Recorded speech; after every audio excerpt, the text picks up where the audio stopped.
지난 3월이었죠. 르노 삼성은 20년 동안 달고 다녔던 르노 삼성의 이름을 떼고 르노 코리아 자동차로 사명을 변경했습니다. 그리고 작년 말과 올해 중국 지리 홀딩스와 협력을 한다고 공식 발표했었죠. 이후 4월 초에 르노 코리아 자동차 대표가 새롭게 부임을 했는데, 제가 이전 영상에서 르노 코리아 자동차의 향방이 이 시점에 확인된다고 알려드렸죠. 채널에 질문이 많았던 QM6 풀체인지의 퍼즐이 맞춰졌는데요. 상황을 알면 보입니다.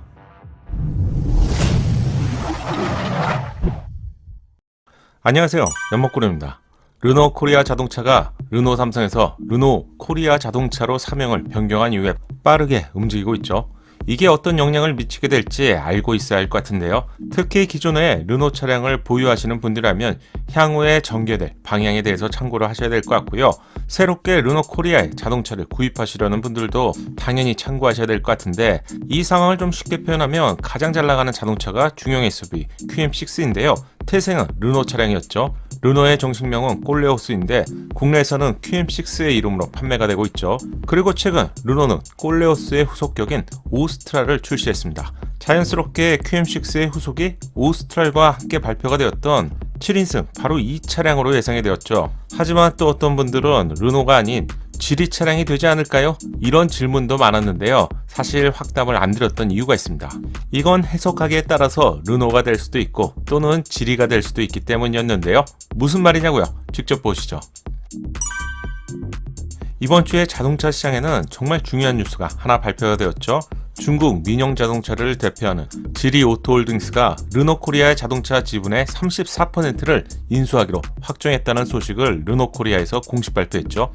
일반적인 투자 개념이라면 10%만 확보해도 충분한 권리를 행사할 수 있는데 단번에 34%라니 좀 냄새가 나요. 기존의 지분 구조를 보면 르노가 약 80%, 삼성카드가 20%, 그리고 세부적으로 우리카드가 0.06%를 가지고 있지만 너무 소량이라서 우리카드는 회사에 영향을 미치기가 힘든 구조였죠. 하지만 새로운 지분 구조를 보면 지리 오토홀딩스가 약 34%의 지분을 새롭게 확보한 것이죠.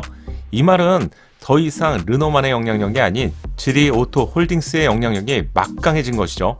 새로운 지분 구조를 보면 르노와 지리의 지분 차이는 약 18% 차이인데요. 시장은 알 수 없잖아요.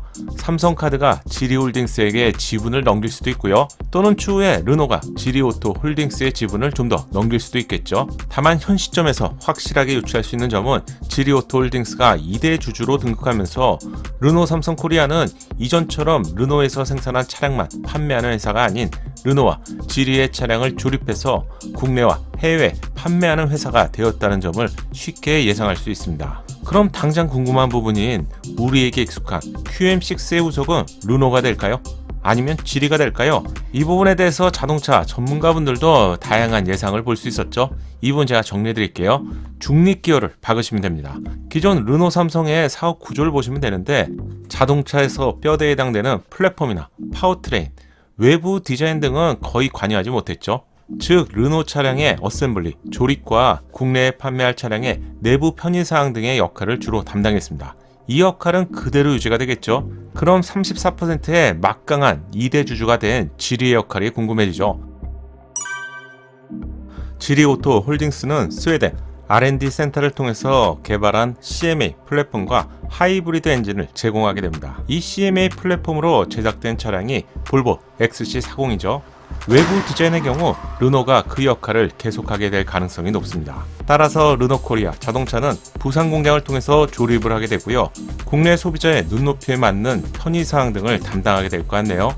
따라서 채널에 QM6의 후속이 지리, 싱유의 L이 아니냐 이렇게 질문 주시는 분들이 있는데, 이건 아니고요. 르노 오스트랄이 아니냐, 이것도 정확히는 아니라고 할 수 있습니다. 외부 디자인은 르노, 플랫폼과 파워트레인은 지리, 내부의 편의상, 특히 한국에 출시될 모델은 르노 코리아 자동차가 담당하게 될 것 같네요. 따라서 지금까지 지리면 중국차 아니야? 그래도 볼보도 지리의 자회사인데 아무래도 QM6의 열통은 르노지, 이런 편 가르기식의 후속 차량이 아닌 기존의 르노에 소속된 르노 코리아 자동차에서 지리가 2대 주주가 되면서 르노 코리아 자동차는 르노 차량도 만들고요. 지리의 차량도 만들어서 국내와 해외에 판매를 하게 되는 회사로 변모하게 될 것 같네요. 특히 국내에 출시될 차량의 경우 편의사항은 눈높이가 높은 국내 소비자에 맞게 르노코리아 자동차에서 중심 역할을 하게 될 것 같네요. 그동안 채널에도 꾸준하게 이 부분에 대한 문의가 자주 들어왔는데요. 이번 영상에서 짧게 한번 정리해드렸습니다. 끝까지 시청해주셔서 감사합니다. 멋진 하루 보내세요. 작은 도움이 되셨다면 좋아요 부탁드리고요. 구독과 알림 설정을 통해서 정확한 신차 정보를 빠르게 만나보세요. 감사합니다.